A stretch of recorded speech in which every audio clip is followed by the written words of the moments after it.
I had always had a passion for social justice, and after I became a Christian, I really wanted to combine my passion for social justice with my new passion for Christianity and religion.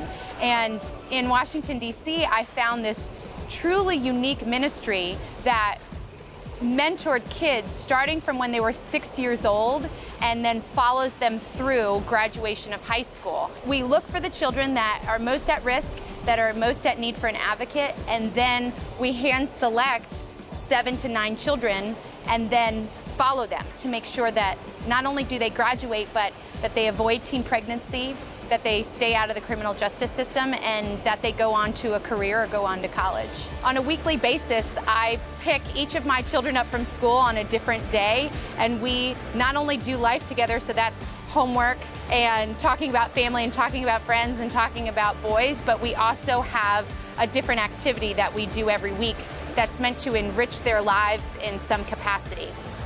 When I first started mentoring the girls, I lived in a suburb of Virginia where I grew up. So I grew up not far outside of Washington, D.C., about 10 miles away.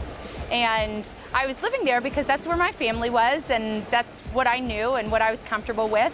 But I realized that there was this great divide to be able to connect with the families that I worked with when I was entering into these impoverished communities during the day, and then at night I was going back home to my safe and clean suburb. So I decided it was the best idea for me to move into Southeast DC, into the community called Anacostia, where I work, and I set up roots there. And I'm within walking distance to each of my girls, living in the neighborhood with them, that I not only became their friends, but I became their neighbors. So my girls, you know, I've had instances where my girls have accidentally lit something on fire in their apartment, and they were able to call me, and I was able just to walk over to their houses and help them get out.